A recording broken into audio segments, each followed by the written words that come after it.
things and have input. Now listen to me.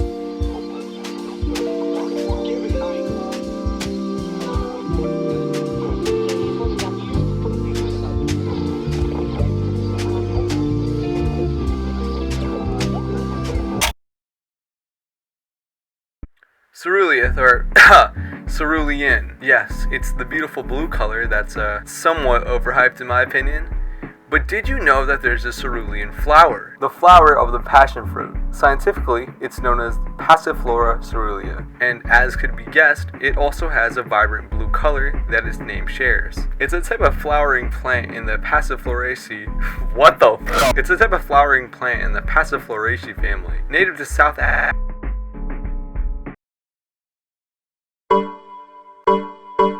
Alright, and then air cut, whatever. The chrysanthemum. Occasionally abbreviated to how British kids say mom, it's a flowering plant belonging to the Asteraceae family, originating in East Asia and Northern Europe. It's a bit of a bulbous shaped, colorful flower.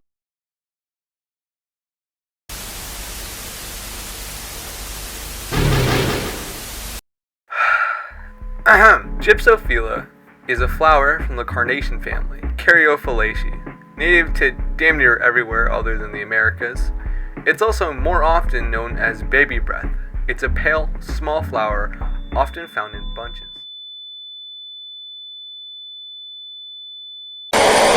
Flowers, right?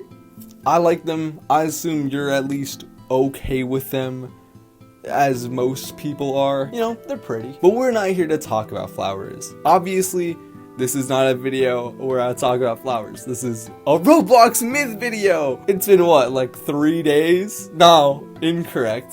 It's been what, like 3 videos since my last myth video? They're gonna get me if I don't post one, so here you go. I'm not complaining, I swear. So, the heartbeat. A possibly defunct and or on hold group comprised of 3 members, all with unique roles.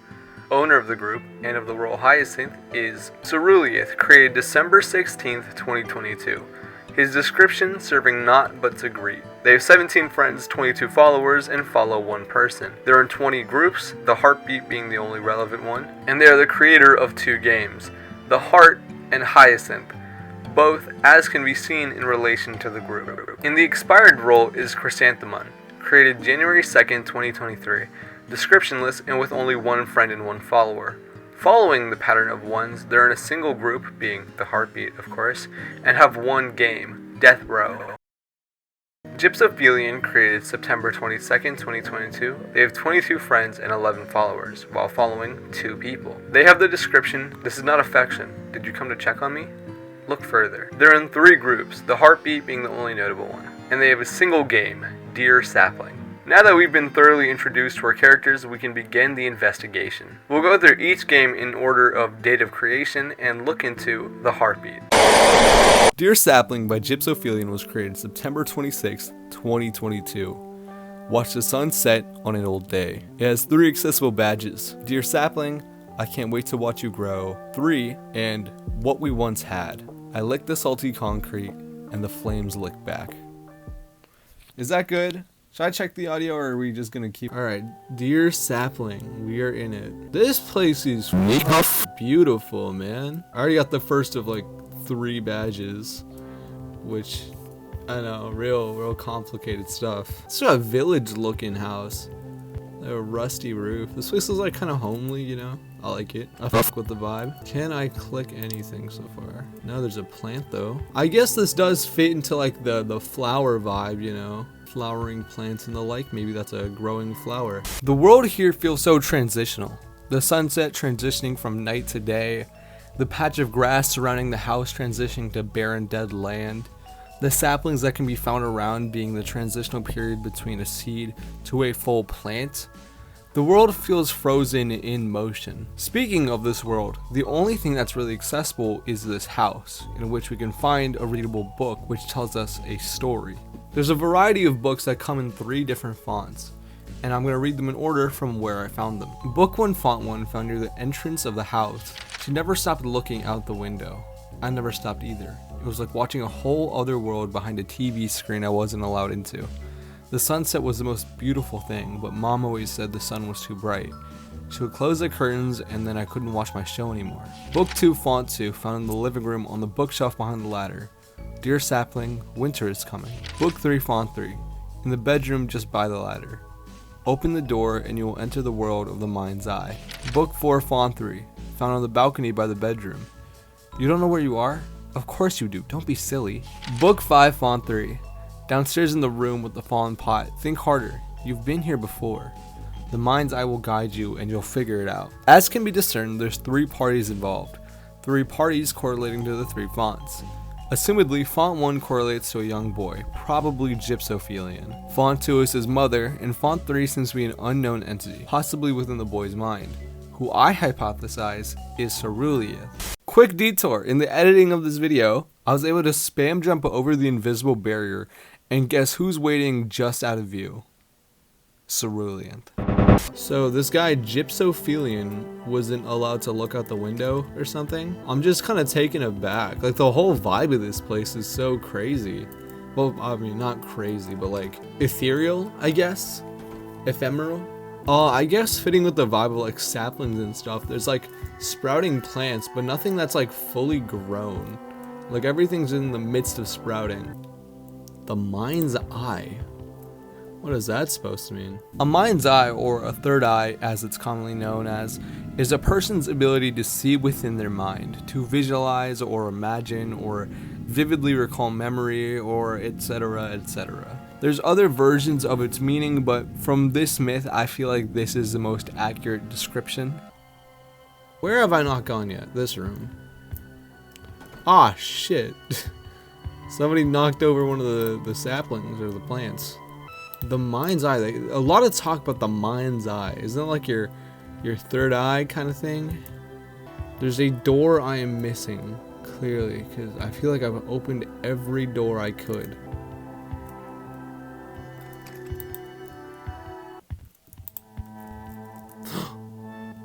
Enter. I found something. What does that say? Fuck. Is that literal nonsense? This stumped me for a bit, but after a while I was able to decipher it. The reason it stumped me was because I was looking for a direct translation. In it I saw runic symbols, hiragana symbols, and Russian letters, but I was looking at it all wrong. Enter the mind's eye. The thing is, I was trying to decipher it using the letters and symbols already present, yet I could not for the life of me figure it out.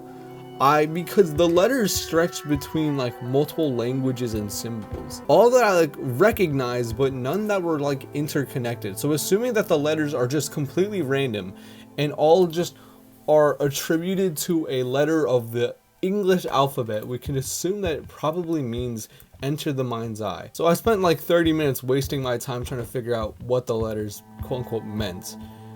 I'm still wondering though, like even though I figured out quote unquote the code, where do I plug that in? Where do I put that? Because I still don't know what I'm looking for exactly.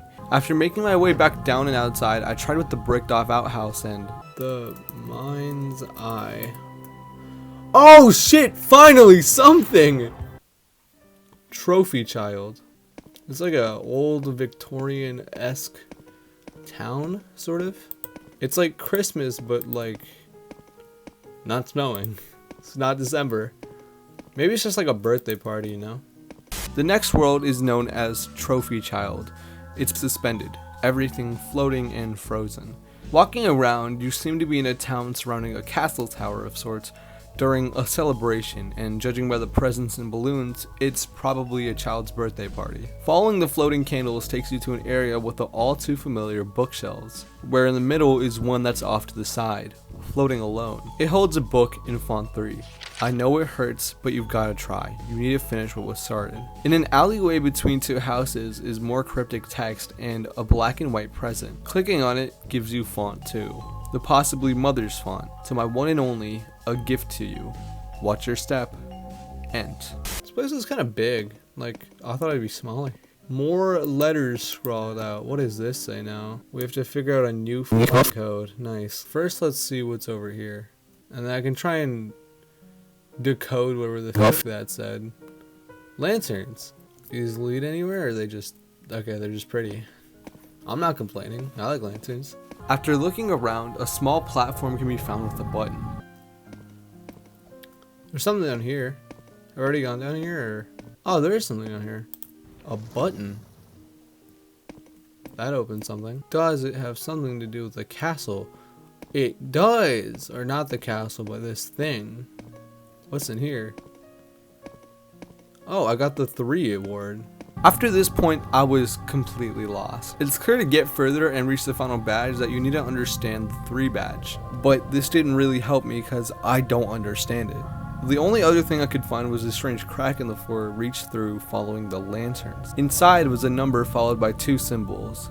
The same kind of thing in the thumbnail of the 3 badge, but I don't know what it meant or how to decipher it, so for now that closes the book on Dear Sapling. Except, not yet. Wait, what I didn't mention is that there's been 2 videos made about Dear Sapling. The first is a video made January 24th, 2025 by Ricky Contra as a guide to get the 3 badge. And the second video is made December 16th, 2022 by Tatham A6 as a playthrough. But because this playthrough was made so long ago now, it has content we have never seen before. In this video, we can see a younger version of Gypsophilian, confirming that he is likely the author of Font 1. By the text, we can see that he's not allowed to leave the house, which is why there's so many books around. He reads to learn and to experience. Oh, and his favorite animal is a toucan. Outside, we can see Gypsophilian playing with fireflies. He would catch fireflies as the sun set and was only permitted outside at nightfall since the sun is said to be bad for his skin. He says that something's relaxing, mentioning an unknown they. As Tatham has gathered, we gotta find memories, I think. So with that, we can begin a very brief analysis. Hello, I am TA2. I have come bearing a message. The following brief analysis is incomplete as the 3rd world within Dear Sapling has yet to be explored in this video. Do not fret. In a later portion of this video, that loose end will be tied. Thank you for understanding and your patience. Slugger. Gypsophilian is a sheltered child who reads as he is not permitted to leave his home due to his overbearing mother protecting him from sunlight. The 2 live isolated away from anyone else. The game takes place in memories, the memories of Gypsophilian. It's clear that he remembers this as a form of entrapment while his mother speaks of it as affection, as we can tell from his bio. Gypsophilian in the end is trying to remember something, to awaken the mind's eye, and some unknown force, possibly, or as I'm hypothesizing, sorrryyyy is guiding him through it. Furthermore, he's treated and or feels like a trophy child of sorts, only allowed to stay in his house, not allowed to leave it. I know this is all real surface level stuff. I swear we'll get further into this in the analysis and the rest of the video, but for now, that's just what I'm taking out of Trophy Child in Dear Sapling. And also, I haven't gotten the final badge yet. Hyacinth by sorrryyyy, a game named after another flower, was created December 16th, 2022. Watch the moon rise on a new night. 3 badges. 8 tails, the story of the heart. Climber, how did you manage that? And it never was. Our hearts sound as one. More really nice music, it seems. Oh, it's like a castle. This kind of reminds me of the like the castle town that we saw in the last game in Dear Sapling. The same iconic bookshelves from before. This place seems very purposely nonsensical. Oh, okay, I just died. You spawn into a shattered land as blue as its creator, a castle standing at the forefront of everything, but there's no entrance to it, only this space around it. The land is comprised of nonsensical arrangements of bridges, water, pillars, walls, gates, decor, and of course, bookshelves, which also are readable as they were in Dear Sapling. They're all written in Font 3 this time, and are scattered around the entire world. Book 1 atop a circle of dirt and brick, I see it. Up in the sky, it's asleep. Book 2, nearby on the first of the 4 floating staircases. 4 corners of the globe. Without them, order falls. But where have they gone? Book 3, second of the 4 floating staircases. Did you do this? Book 4, third of the 4 staircases. Did I? No, they did. Book 5, fourth of the 4 staircases. Did they really? Book 6 can be found through an arch to a collection of bookshelves, on top of them from a ladder. Cosmic blood fills the rapids which flow into the sky, and all that is left standing is me, myself, and I. Below this book is actually the full cipher decoded. 26 symbols for the 26 letters of the alphabet, which also tells us that the writing on the wall from before says wake up. Book 7 can be found floating above spawn. They didn't stop, I told them, I tried, I really tried. I guess I was right, it was inevitable, and neither of us could stop it. The final book that I could find was also the most important. Book 8, found in the bookshelf right in front of the castle. Its contents seem like gibberish. RIWQW equals. From what I've seen, that's all of them, and the speaker of these books seems to be sorrryyyy, or the author of Font 3. The voice seems to be speaking to itself, but also mentions in us. This could refer to another person, a split personality, an imaginary friend, a hallucination, I don't know. That's the role that Gypsophilian has. Like, there's stuff up there. I feel like there should be a way to get in there. Wait, so hold on. Is the moon clouded with objects? I thought that was just like a weird glow effect on the moon, but no, I think like the moon is surrounded by some stuff and I don't know why. Interesting, for sure. After walking some more, I came to a hole in the wall. Oh shit, I found something. A cave system. It never was? More text, I'm not sure what says. It reads purity, peace, perseverance, prosperity. Oh, this one's actually in English, thank God. My only real next course of action is to try and get on top of the building. If you can't see already, I did actually get up here somehow. Using the ridges on the wall, I was able to climb the castle, and with excessive trial and error, I made it to the roof. Yes! Oh, I actually got up here. No way.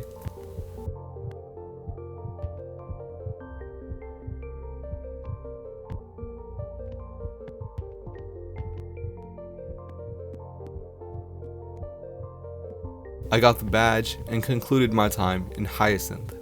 This world seems less tangible, less real than Dear Sapling. Dear Sapling is just like a possible memory, but this place feels almost like an in-between world, or like a different dimension, somewhere outside of the sphere of Earth. The whole place feels so detached, like literally and figuratively. I mean, like the inside of the castle is completely hollow, so everything is like crumbling, you know, everything's floating and not really connected. There's a lot of pieces of the puzzle that are just scattered around. Though with all that being said, this place is very intentionally supposed to be like an inversion of Dear Sapling, or at least the world that Dear Sapling takes place in, as can be judged from just the description alone. Dear Sapling's description reads, watch the sun set on an old day, and Hyacinth's description reads, watch the moon rise on a new night. These worlds are purposely in direct correlation with each other. The Heart by sorrryyyy, created December 23rd, 2022. It all stems from here. It's up to you to make it happen. A single badge, yet still beats on. Your vision, oh so perfect, and for what? It's inevitable. It was going to happen. I just made it sooner. Yeah, it still beats on. Okay, well, I already got the achievement, I guess. Each of these doors seems to be closed except for the only one that is not closed. So, I guess we just need to enter this one and see what happens. Yeah. Dear Sapling. Wait. This game seems to be nothing much. It just seems like a bit of a hub place. And because of that, I don't really know what to say next. There's 4 portals, but only one of them is open, and the other 3 are locked, and there's no real direction on how to unlock them if they can be unlocked. Entering the only open portal doesn't really do much, as it just takes us back to Dear Sapling, which we already covered. I know I haven't gotten the 3rd badge still. It's chill. Just keep watching the video. Strangely though, the other games, Hyacinth and Death Row, aren't connected to any of the portals for some odd reason. There very well could be more to this place. After all, it has received an update like last year, which was like ages after its original date of creation, which implies that there's something I'm clearly missing, but I can't be sure. But for now, I'm just gonna have to close the book on the heart since there's not much else for me to say. Death Row by Chrysanthemum was created January 22nd, 2023. The game is pictureless and descriptionless. It has a single badge, Weighted Fate. Gone missing.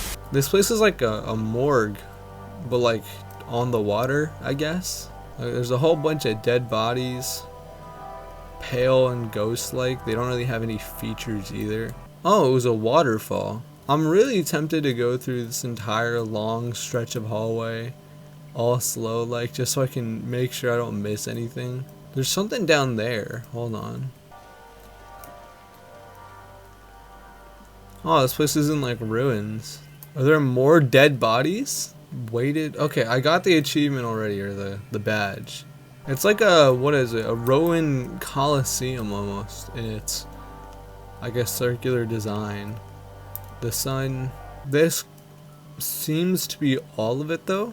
This game is, as it kind of just says on the box, it's a death row. A hypothetically infinite stretching row of rooms all housing a coffin and a pale featureless body, every single one. It follows down the river to 2 waterfalls until you reach the very bottom. A circle surrounded by more of the entombed ghostly figures. Past this point, there's seemingly nothing else, just a weary feeling in the air, a tense atmosphere on a bright sunny day. The content of this game is as the role of the creator, expired. All in contrast with the never-ending beautiful sunny day, of course. Nothing more to really say about it. But now that we've gone through each game, what's the story? Like, all of its points can feel real disjointed, but I still think we should try and put something together here now. So, let's get into it.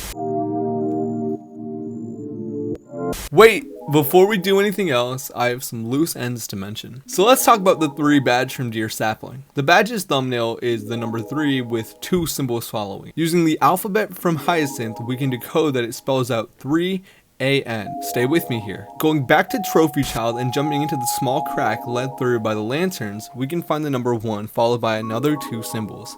This translating to PE. Now it's more clear what's going on. Looking back at the 3 badge, the description is just a bunch of lines, but from what we can assume, the lines correlate to letters. The numbers indicate the order of these letters. So at the very front would be PE, and assuming that 3 is the last number in the sequence, the last 2 letters would be AN. Problem with that, I don't know the missing 5 letters. I could not find number 2. My guess is that once you find 2, and speak the words out loud, that the portal door will open and you'll be able to obtain the final badge. But I myself was unable to do it, even after way too long of search. Wrong. That has changed. After failing time and time again, I got some assistance. So before we continue, I need to give my thanks to 2 people, Quiddy and Kaima. Without these 2, I would still be lost. They're both part of the group called the Card Block Show, as in Quid literally owns the group. Quid gets some small creative people on, they get interviewed. It's a good time, you should attend.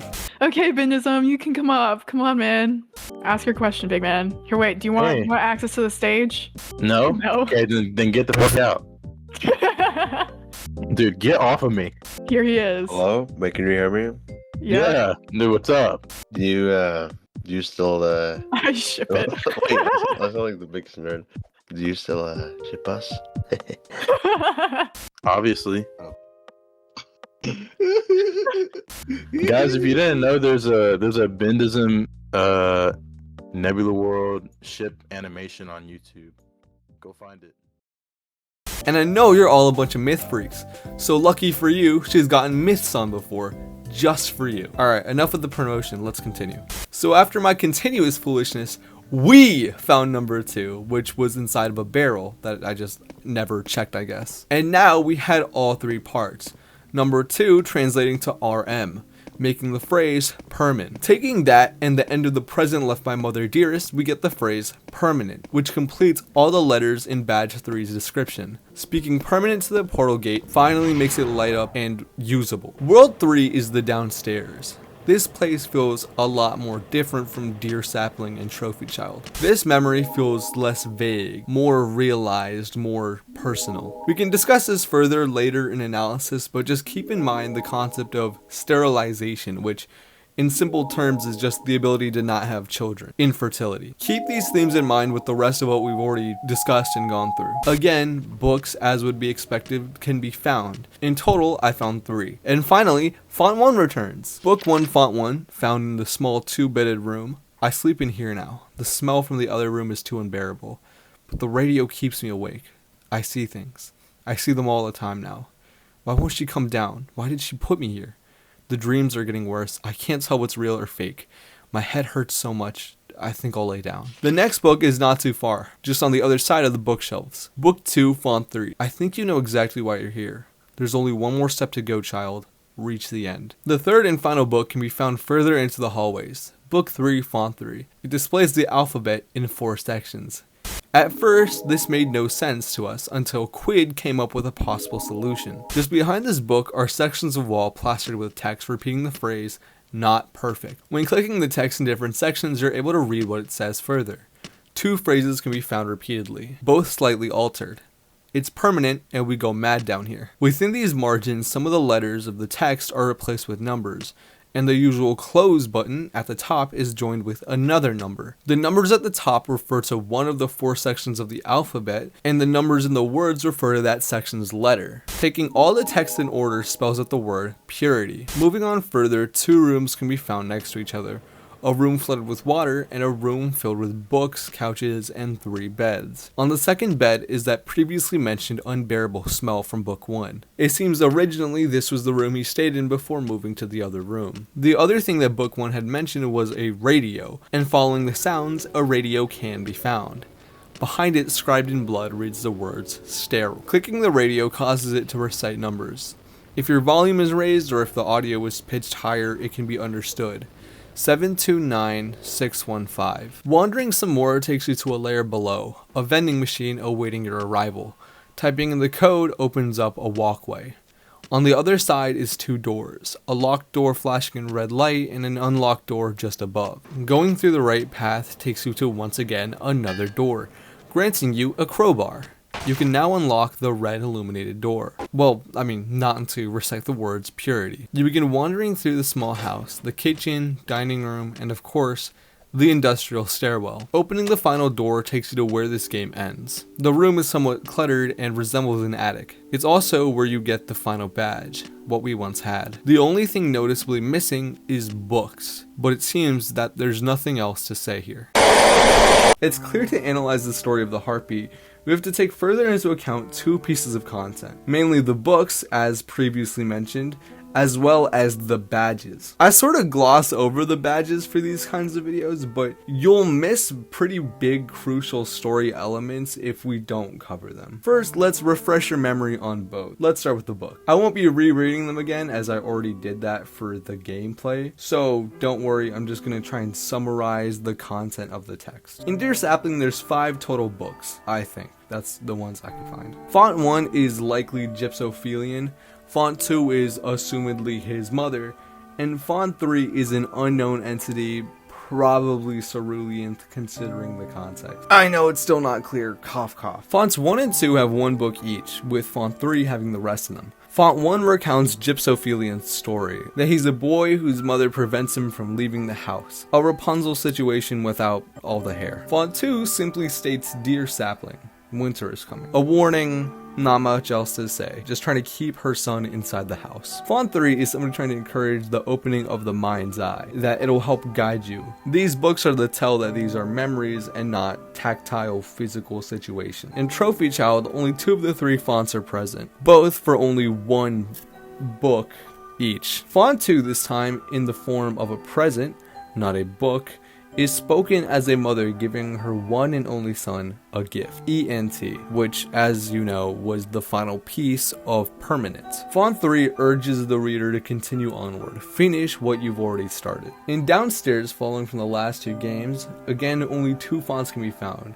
This time, 1 and 3. Font 1 continues to go into detail about the child's entrapment. His mother has locked him in the basement now and left him to rot. There's nobody to help him, as is evident to the unclean conditions. He's been hallucinating in and out of the dream world. When he awakes, he's clearly disoriented. What's interesting is the implication that this was supposedly his fault in some capacity. That he did wrong and is responsible for this cruel punishment. He himself says he doesn't know why, but Font 3 responds directly this time, saying that he should know why and what he's done wrong, and that he's here for a reason. But still, he must continue. And finally, in Hyacinth, all the books are written in Font 3, all a little more abstract in nature than the rest. If you thought The Mind's Eye already was cryptic and didn't make sense, this one especially doesn't make sense. First, it mentions something asleep in the sky, but this isn't the only mention of it. The sky is again mentioned in another book, cosmic blood flowing into the sky, leaving nothing but the narrator of Font 3 remaining alone. The rest of the books recount a destabilization of the 4 corners of the globe, and the narrator's possible personal involvement with this destabilization. During this, they speak to themselves, asking themselves if they're responsible and shifting blame to an unknown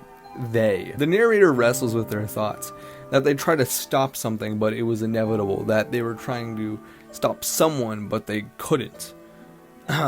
Neither of us could. And that is all the books to my knowledge. But wait, we're not done now. We now need to discuss the badges. In Dear Sapling, only 2 of the badges are relevant. Dear Sapling and What We Once Had. Dear Sapling is spoken in the same way that Font 2 speaks, even using a term of endearment, which is very common for Font 2 and not for Font 1 or 3. So we can assume that this is his mother speaking. Font 2 is unique for this, since it doesn't feel like Font 1 or 3, as Font 1 and 3 feel like you're reading a story, as you literally are.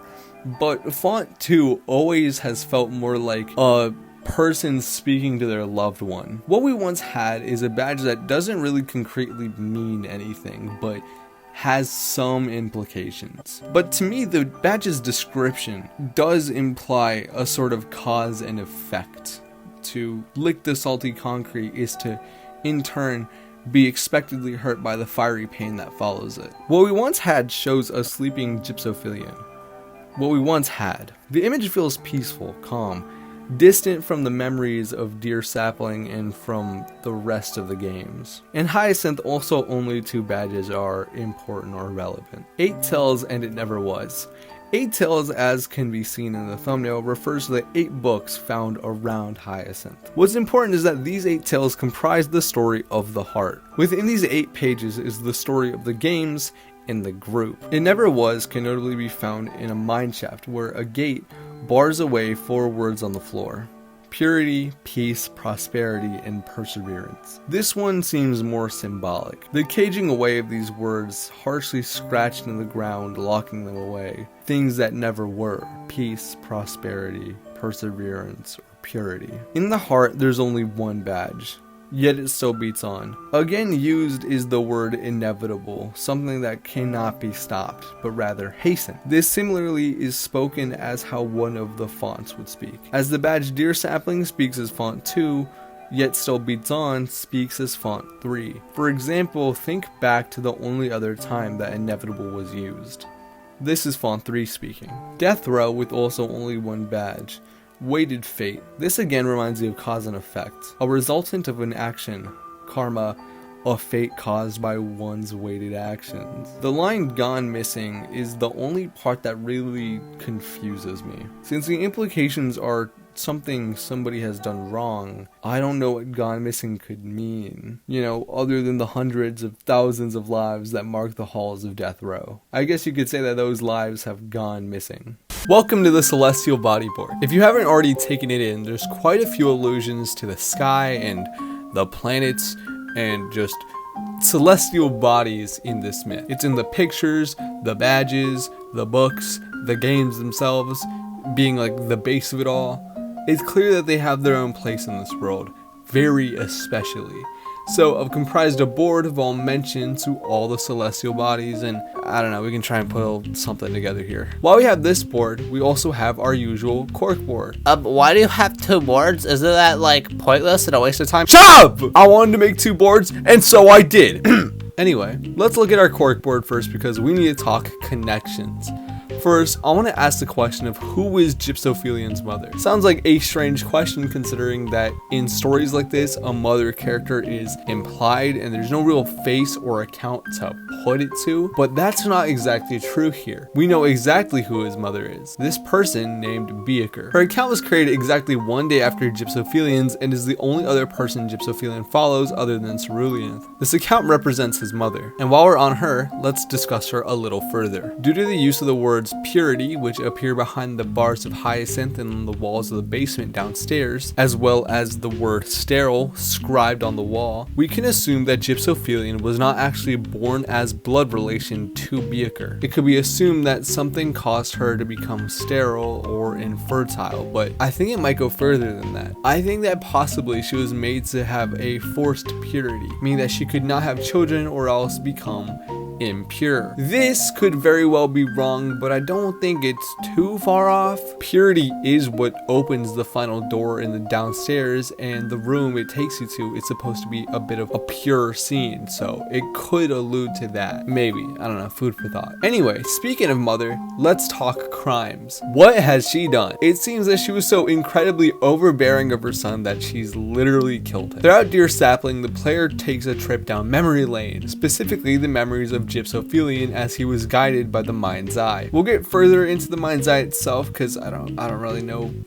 Whatever, just be patient. It's clear she never wanted him to leave, even closing the curtain so he could not look outside. And judging by his description, it seems that this is a form of affection for her, but to him, it's entrapped. She's not doing this out of malice or hatred. She lies, telling him that it's because the sun would be bad for his skin. Going out would be just a big no-no. But in the end, she did do this out of love. So when in Trophy Child, he finally goes out into town on his birthday on his own, she must give him a present as well. She gives her one and only the end of the word permanent, permanently locking him in the basement downstairs. He's been so neglected that he had to switch rooms because of the mess he left in the other. Nobody to help him or clean up after him, but at least he can't leave. But this also means that he won't be able to eat. His psychological issues only getting worse. Inevitably, he dies in the basement. Interestingly though, on his psyche issues, he mentions seeing things, reality and dreams becoming indistinguishable. Hyacinth, I think, is where he's led to in his dreams. When the sun falls,